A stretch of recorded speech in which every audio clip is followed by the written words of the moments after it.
Good morning बच्चों। Organic chemistry हमने previous lectures में आपको प्रिपरेशन फॉर एल्कीन और उससे जो मार्कोनी ऑफ रूल करवा दिया था, ठीक है ना। मार्कोनी ऑफ रूल आपने पढ़ा कि किसी भी एल्कीन में, खास करके एसिमेट्रिकल एल्कीन में, जब कोई भी एडेंडम जुड़ता है, यानी कोई भी जुड़ने वाली चीज़ जब जुड़ती है तो उसका जो नेगेटिव पार्ट होता है वो उस कार्बन से जुड़ेगा जिसके पास हाइड्रोजन की संख्या कम हो, ठीक है ना। अगर थोड़ा सा इजी लैंग्वेज में या और आपकी आसानी के लिए मैं बात करूं तो जब हैलोजन एसिड की बात की जाती है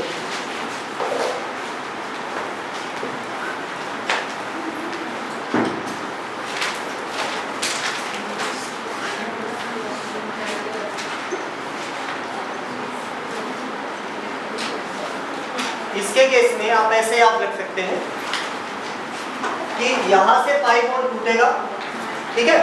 टूटने के बाद किसी एक कार्बन के साथ H पॉजिटिव जुड़ेगा, दूसरे के साथ Br नेगेटिव जुड़ेगा। हाइड्रोजन कहाँ जुड़ेगा?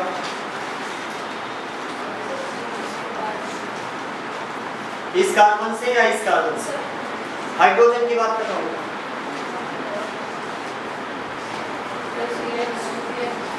अरे जिसके पास हाइड्रोजन ज्यादा है उसी के पास तो जाएगा ही।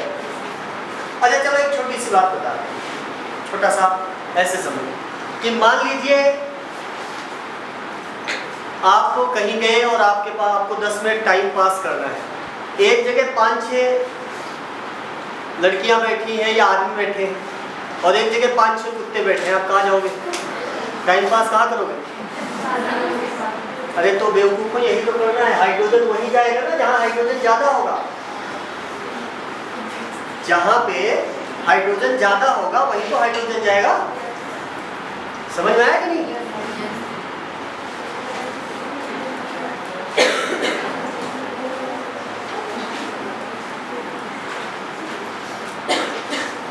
तो ये प्रोडक्ट बनाया था, ठीक है ना, यही बनाया था। इसमें हमने एक कॉन्सेप्ट बताया था आपको और वो डिस्कस नहीं हो पाया था, इंटरनल रीअरेंजमेंट का। किसका? इंटरनल रीअरेंजमेंट का। तो जिस रिएक्शन में इंटरमीडिएट कार्बोकैटायन बनता हो, यानी कार्बोधनायन बनता हो, कौन सा इंटरमीडिएट? कार्बोधनायन, ठीक है ना। उसमें कार्बोधनायन बनने के बाद जिस कार्बन पे पॉजिटिव चार्ज आता है उस कार्बन से सभी डायरेक्शन में एक एक कार्बन चेक कर लीजिए कि हमारा कार्बोकैटायन कहीं ज्यादा स्टेबलाइज तो नहीं हो रहा। अगर ज्यादा स्टेबलाइज हो रहा है तो पहले कार्बोधनायन को रीअरेंज कर लीजिए। जैसे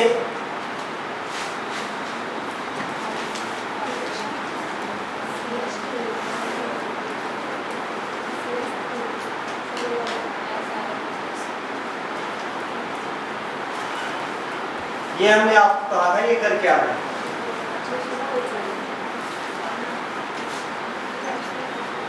ठीक है, पहला स्टेप क्या होता है? H positive as electrophile attack करता है इस पे, ठीक है।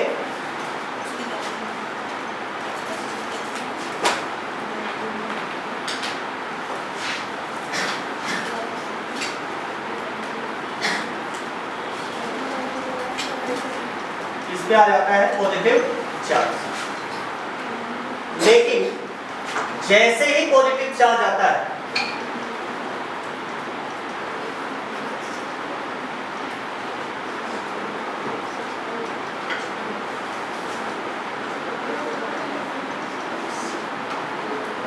मैं इसको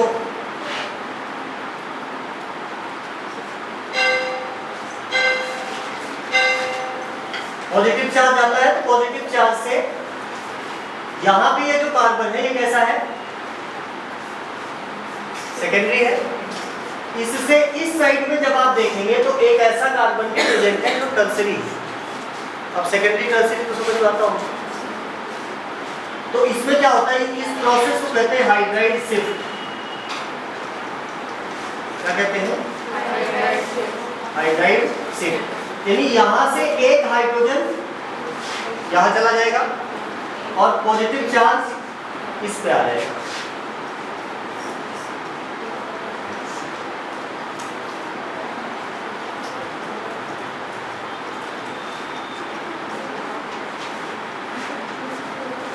ठीक है, इसके बाद फिर Br नेगेटिव का अटैक होगा।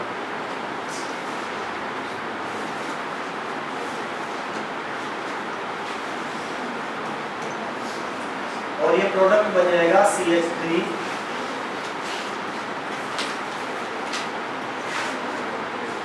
CH2। IUPAC नेम क्या है इसका? 2-ब्रोमो 2-मेथिल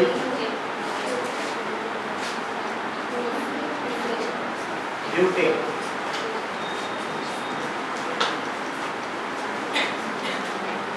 मीन्स कार्बोकैटायन बनने के बाद आपको एक एक कार्बन ये चेक करना है कि कहीं हमारा पॉजिटिव चार्ज मोर स्टेबलाइज तो नहीं हो रहा है। अगर ज़्यादा स्टेबलाइज हो रहा है तो पहले उसको स्टेबलाइज कीजिए, उसके बाद फिर नेगेटिव पार्ट का अटैक करिए। ठीक है, लेकिन अगर यही रिएक्शन सेम जो रिएक्शन है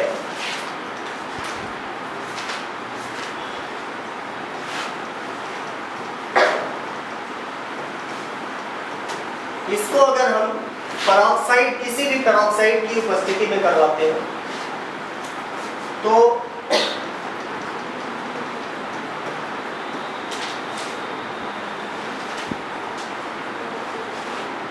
जो एडिशन प्रोडक्ट मिल रहा है ये वाला, यहाँ देखिए ब्रोमीन बीच वाले कार्बन पे जुड़ा था, हाइड्रोजन किनारे वाले पे जुड़ा था।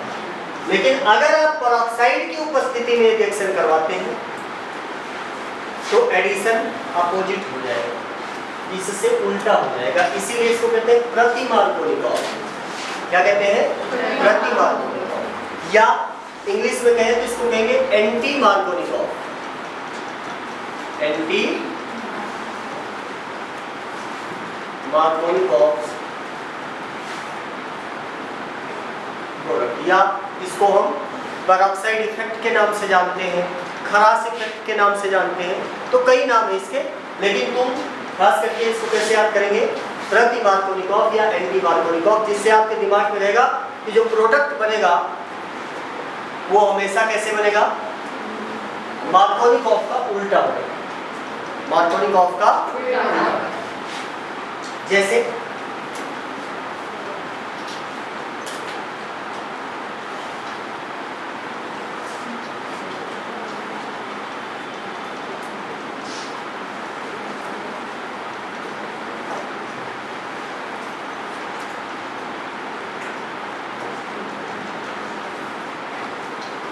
और ये ध्यान रखना खास करके, बहुत ही इंपॉर्टेंट बात, कि प्रति मार्कोनिकॉफ जो रूल होता है ये सिर्फ कहाँ काम करता है? HBr पे, और साथ में क्या होना चाहिए? कोई पेरोक्साइड होना चाहिए।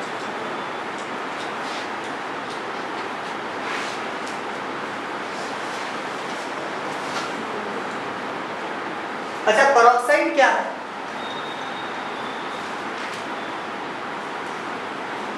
पेरोक्साइड ऐसे कंपाउंड होते हैं जिनमें ऑक्सीजन ऑक्सीजन का सिंगल बॉन्ड है और दोनों ऑक्सीजन फर्दर किसी और चीज के साथ बॉन्ड बना रहे हो।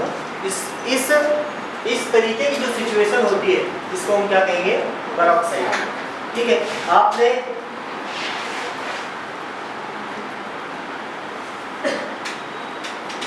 कुछ इस तरीके की संरचना जो है पेरोक्साइड की होती है। अगर हाइड्रोजन पेरोक्साइड बना है तो कुछ ऐसा होता है।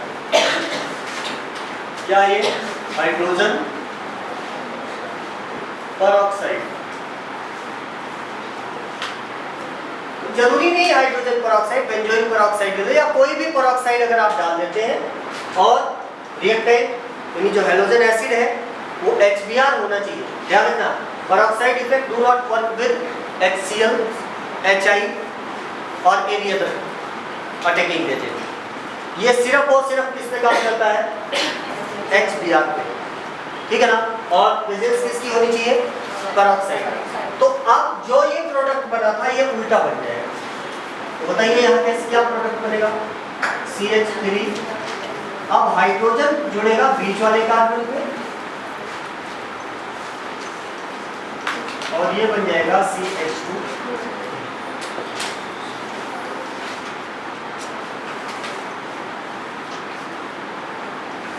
समझ में आया?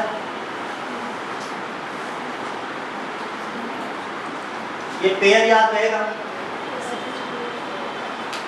ठीक है। HBr और साथ में क्या होना चाहिए? इसके अलावा कहीं भी एंटी मार्कोनिको अप्रूव्ड वर्क नहीं करता है। ये सिर्फ एक पेयर है। अब तुमसे एक चीज भी नहीं याद होती फिर इस एक को याद करो, ये जहां दिख जाए वहां एंटी मार्कोनिको अप्रूव्ड लगेगा, बाकी सब में मार्कोनिको अप्रूव्ड क्या कहता है? नेगेटिव पार्ट बीच वाले कार्बन यानी कम हाइड्रोजन वाले कार्बन पे जुड़ेगा। ये क्या कहता है? ये कहता नहीं, नेगेटिव पार्ट ज्यादा हाइड्रोजन वाले कार्बन पे जुड़ेगा। अब ऐसा क्यों होता है? क्योंकि ये जो रिएक्शन हो रही थी इसमें बीच में क्या बन रहे थे? कार्बोधनायन।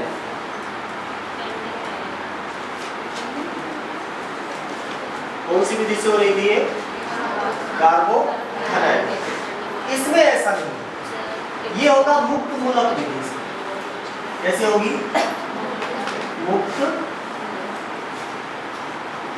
मूलक यानी फ्री रेडिकल, ठीक है। आगे चले।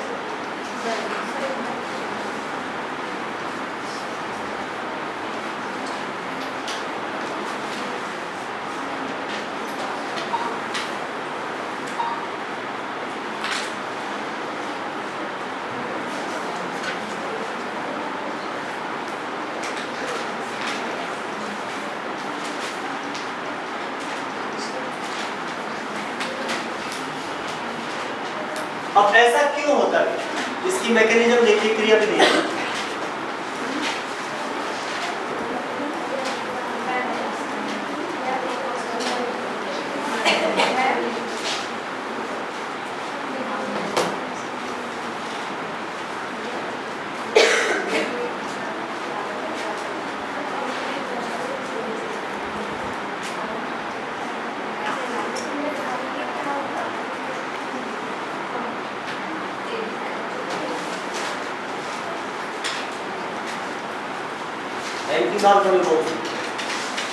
ठीक है। देखो सबसे पहले जो भी पेरोक्साइड होता है, ध्यान रखना, पेरोक्साइड में मैंने बताया आपको ऑक्सीजन ऑक्सीजन, थोड़ा सा इस पे ध्यान दीजिए। ऑक्सीजन ऑक्सीजन सिंगल बॉन्ड होता है, इसके पास लोन पेयर होता है। क्या होता है? Lone pair. और ये लोन पेयर एक दूसरे को रिपेल करते हैं, जिसकी वजह से इस बॉन्ड का बड़ी आसानी से होमोलिटिक फिजन हो जाता है और यहाँ बन जाता है फ्री रेडिकल। क्या बन जाएगा? Free radical. यहीं से ये रिएक्शन शुरू होगी। जैसे कोई भी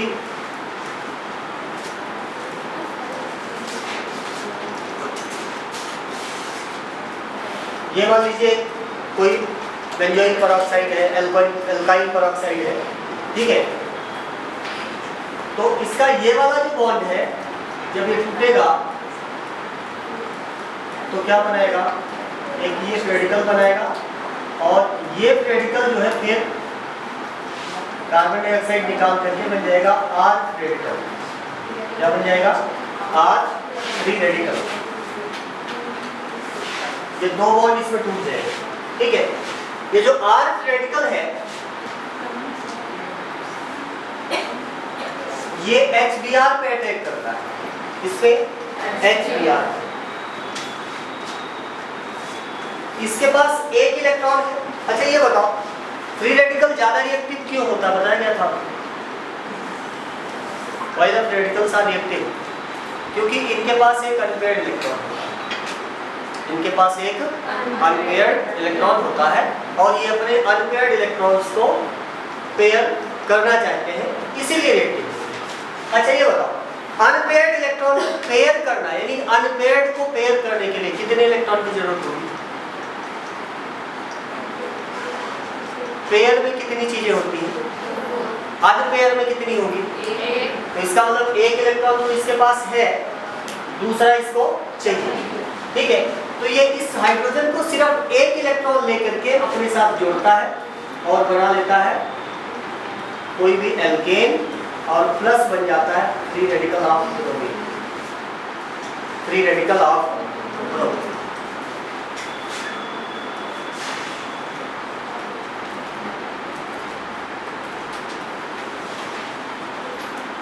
अब ये ब्रोमीन रेडिकल इस एल्कीन पे अटैक करेगा,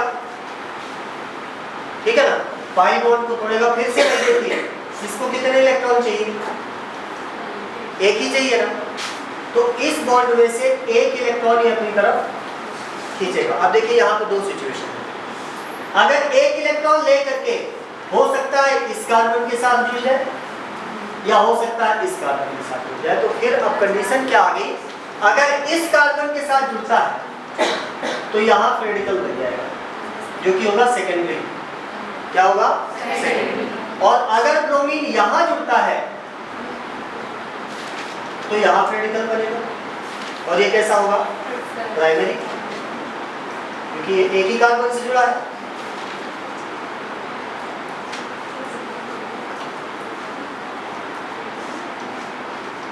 तो बताइए सेकेंडरी रेडिकल और प्राइमरी रेडिकल यानी द्वितीयक मुक्त मूलक और प्राथमिक मुक्त मूलक, इन दोनों में ज्यादा स्थायी कौन होता है, ज्यादा स्टेबल कौन होता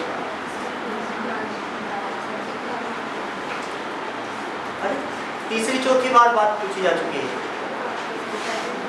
सेकेंडरी ज्यादा स्टेबल होता है। स्टेबिलिटी का क्रम क्या था? सबसे ज्यादा तृतीयक यानी टर्सरी, फिर सेकेंडरी, फिर प्राइमरी। मुक्त मूलक और कार्बोकैटायन दोनों का स्थायित्व क्रम एक जैसा है। किसका किसका? मुक्त मूलक और कार्बोकैटायन, इन दोनों का सेम है। सबसे ज्यादा टर्सरी, फिर सेकेंडरी, फिर लेकिन कार्बोरेडायन का इसका उल्टा है। कार्बोरेडायन में क्या हो जाएगा? इसका अपोजिट हो जाएगा।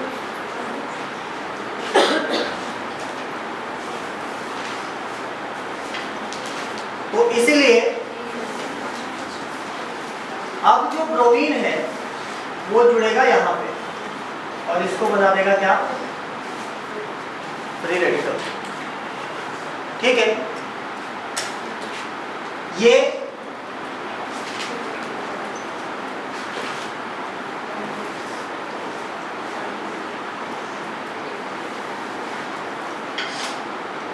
रेडिकल फिर से किसी XBr पे अटैक करता है और इसमें से हाइड्रोजन ले लेता है।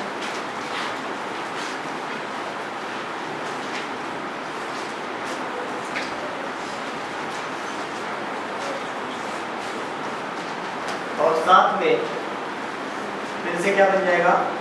Bromine red. ये रिएक्शन ऐसे चलती रहेगी, ये रिएक्शन ऐसे ही चलती रहेगी जब तक दो रेडिकल एक दूसरे से कोलाइड नहीं करते। जब तक दो फ्री रेडिकल यानी दो मुक्त मूलक एक दूसरे के टच में नहीं आते तब तक ये रिएक्शन ऐसे चलती रहेगी। जैसे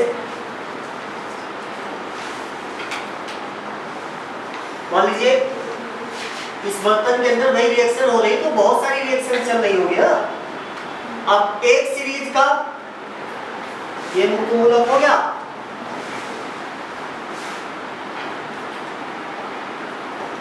और दूसरा ये हो गया।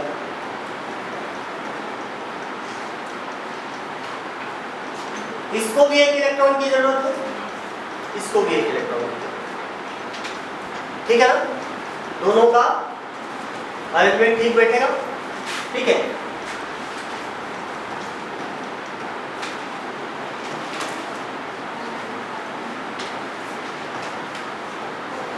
और ये बॉन्ड बन गया हालांकि ये जो प्रोडक्ट बनता है ये बहुत ही कम अमाउंट में बनता है, नेग्लिजिबल अमाउंट में बनता है।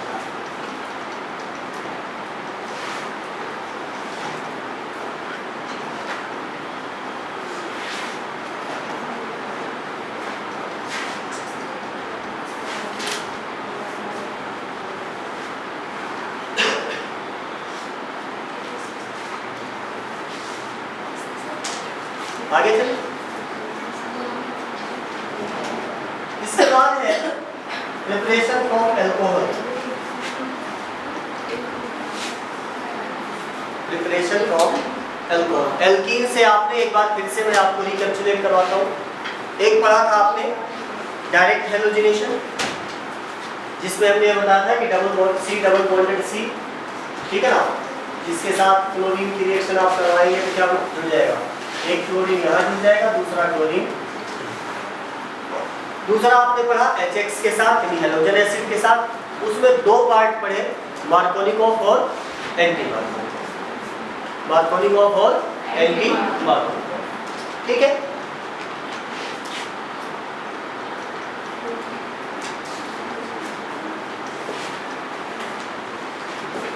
अगला मेथड है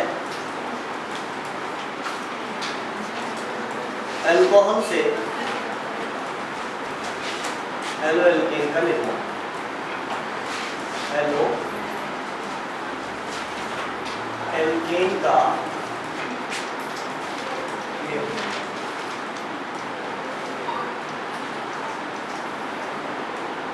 preparation from alcohol, preparation from alcohol. तो देखो इसको एक सबसे पहले तो अल्कोहल पहचानिए। अल्कोहल क्या होते हैं? OH, ऐसे कंपाउंड जिनमें OH फंक्शनल ग्रुप प्रेजेंट हो, OH क्रियात्मक समूह उपस्थित हो, उनको हम क्या कहेंगे? अल्कोहल, ठीक है।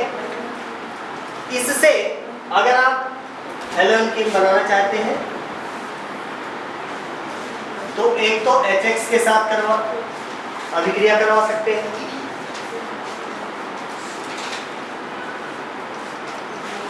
दूसरा फास्फोरस हैलाइड्स के साथ PX3,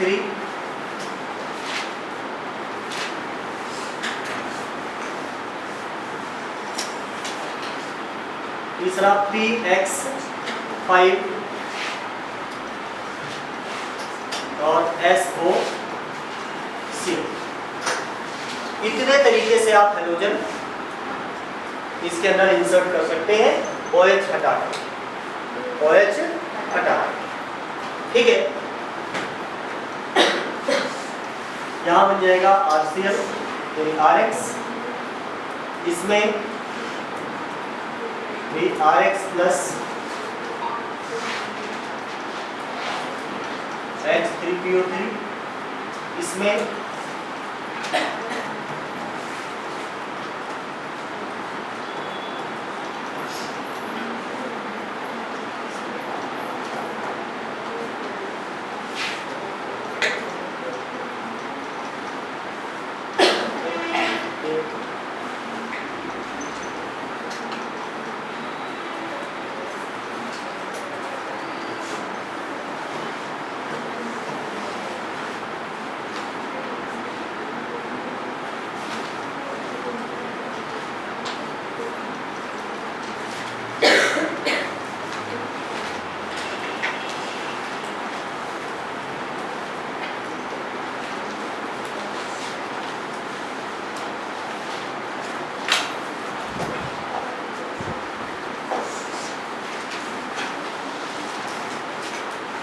सबसे पहले देखेंगे ये अभिक्रिया, ठीक है ना, ZnCl2।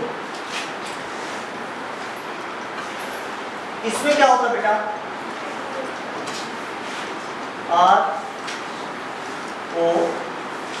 ROH, ऑक्सीजन के पास क्या होता है? इसमें लोन पेयर ऑफ इलेक्ट्रॉन, क्या होता है? लोन पेयर ऑफ इलेक्ट्रॉन, ठीक है। और जो X नेगेटिव है, जैसे हमने लिया HCl, क्या ले लिया? HCl। और साथ में एक चीज हमने डाला है ZnCl2। ZnCl2 ये ध्यान रखना, यहाँ पे जो ZnCl2 है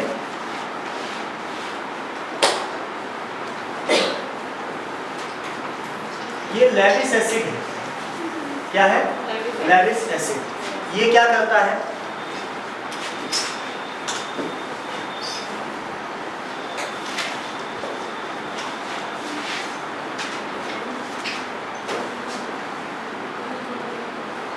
लिखिएगा ZnCl2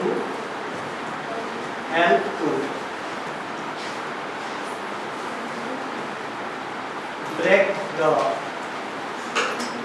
कार्बन ऑक्सीजन बॉन्ड।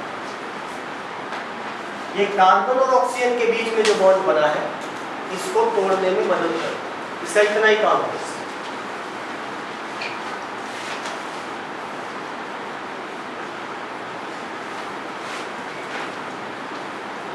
वैसे ये अभिक्रिया आप अल्कोहल में भी पढ़ेंगे, ठीक है ना, अल्कोहल की प्रॉपर्टीज में। और ये जो पूरी अभिक्रिया है इसको आप लुकास टेस्ट के नाम से पढ़ेंगे। बड़ी इंपॉर्टेंट अभिक्रियाएं हैं और बहुत ज़्यादा पूछी जाती है बोर्ड में। यहाँ पे मैं भी थोड़ा डिटेल में नहीं जा रहा हूँ, अदरवाइज इसको SN1 और SN2 के हिसाब से हम डिस्कस कर सकते हैं। ये हम डिस्कस करेंगे जब आपको SN1 और SN2 पढ़ा दिया जाएगा उसके बाद, ठीक है ना। न्यूक्लियोफिलिक सब्स्टिट्यूशन की कई मतलब 2 मैकेनिज्म्स हैं, SN1 SN2, ठीक है ना। उनके बारे में आपको पढ़ना है, इस चैप्टर में है, ठीक है। लेकिन वो अभी हम डिस्कस नहीं करेंगे। जब डिस्कस करेंगे तो जब उसको बता देंगे तो वहीं पे इसी का एग्जाम्पल ले लेंगे, ठीक है ना। इसमें एक समस्या होती है कि अगर आपका अल्कोहल टर्सरी है, अगर आपका अल्कोहल टर्सरी है तो इसमें एल्कीन भी बनता है, इसकी लिमिटेशन है, ठीक है। अगर अल्कोहल टर्सरी है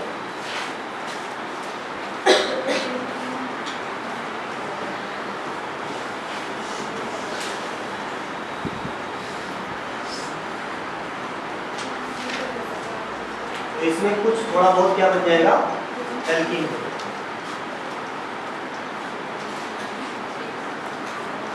ठीक है।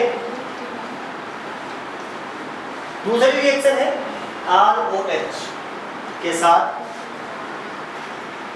Phosphorus halide. किसकी? Phosphorus halide.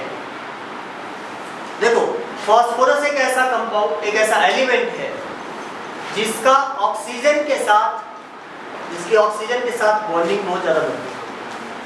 अगर इसको कहीं भी ऑक्सीजन दिखता है तो ये उस ऑक्सीजन को, और उसके पास लोन पेयर है यानी फ्री इलेक्ट्रॉन्स है, तो ये उस ऑक्सीजन के इलेक्ट्रॉन को लेकर के कोऑर्डिनेट बॉन्ड बनाने की कोशिश करता है, ठीक है। इसीलिए ये अभिक्रिया होती है।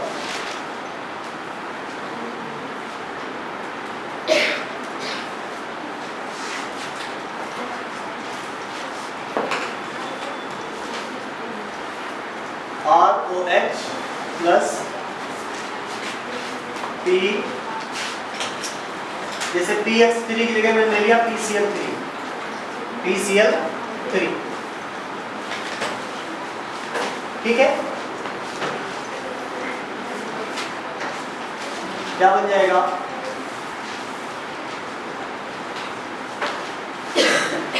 RCl plus PO